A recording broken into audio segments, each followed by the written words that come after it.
the last seat beside Ted. Every morning at exactly 7:30, 16 years old, Sophia and her father sat on the same old wooden bench at the bus stop. It had become their little tradition ever since her mother passed away. When Sophia was 8, her father worked long hours as a mechanic, and life was never easy. But no matter how tired he was, he always made time to walk her to school. Some mornings they talked about homework, some mornings they laughed or silly jokes, and other mornings they simply watched the sunrise together. Before the bus arrived, he would gently fix a loose strand of her hair, smile, and say the same words he had repeated for years. No matter how old you become, you'll always be my little girl. Sophia would roll her eyes and laugh. As the years passed, things began to change. Sophia's friends teased her for letting her father walk her to school. They said it was childish and that she should be more independent. Slowly, she started asking him not to come all the way to the school bus. At first, he simply smiled and said, "Of course." Instead of walking beside her, he stopped at the corner of the street and watched until she safely boarded the bus. Sophia never noticed that every morning after she left, he remained standing there for a few extra minutes, making sure the bus disappeared safely around the corner before heading to work.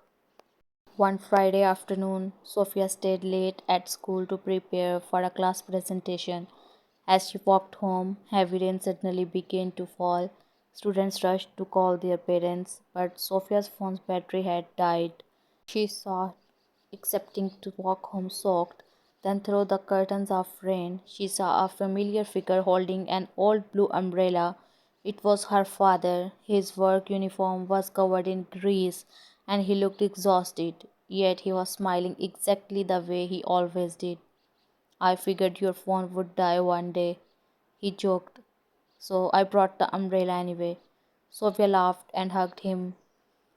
As they walked home together for the first time in weeks, she realized how much she had missed these quiet walks. That evening, while helping him clean the garage, Sophia noticed something she had never paid attention to before. Her father's work gloves were worn out, stitched together in several places, and his hands were covered with tiny scars. She quietly asked, "Dad, why don't you buy yourself new gloves?" He smiled without looking up. "Because your school books came first." Sophia stood there speechless. In that moment, she understood something she had been too young to see before. Every small sacrifice he had made had quietly become the reason she could keep chasing her dreams. She looked at him with tears in her eyes, but before she could say anything, he smiled and handed her a wrench. "Come on," he laughed. "This old car isn't going to fix itself." Sophia smiled back, hiding her tears. She had no idea that the next morning would change both of their lives forever. The next morning felt like every other morning. Sophia woke up to the smell of toast, her school uniform neatly ironed, and a small note waiting beside her breakfast that read, "Good luck with your presentation. You'll do amazing. Love, Dad." She smiled, folded the note, and slipped it into her pocket. As she rushed toward the door, her father grabbed the blue old umbrella and walked beside her as always. When they reached the familiar wooden bench, he gently tucked a loose strand of her hair behind her ear and smiled. "No matter how old you become," he said, "you'll always be my little girl." This time Sophia didn't roll her eyes or look embarrassed. Instead, she hugged him tightly. "I know that, and I'm glad." He laughed, kissed her forehead, and watched as she boarded the bus. That afternoon, while Sophia was giving her presentation, the principal quietly entered the classroom and asked her teacher if he could speak with her. Confused, Sophia followed him into the hallway where her uncle was waiting with tears in his eyes. The moment she saw his face, her heart sank. He held her shoulders gently and whispered, "Sophia, your dad was in an accident on his way to work." Everything around her suddenly became silent. She could hear her own heartbeat, but nothing else. At the hospital, she sat outside the emergency room for what felt like forever, praying harder than she ever had before. Hours later, the doctor walked toward her with sadness in his eyes. He didn't need to say a word. Sophia already knew. The days that followed felt unreal. The house was quiet, no footsteps in the hallway, no smell of breakfast in the morning, no one waiting for the front door asking about her day. One morning, almost without thinking, Sophia walked to the bus stop alone. The old wooden bench was still there, exactly as it had always been. She sat down on the same side where she always used to sit, leaving the other side empty. For the first time in years, she realized how much space one person could leave behind. Tears rolled down her cheeks as she reached into her pocket and found the folded paper from that morning.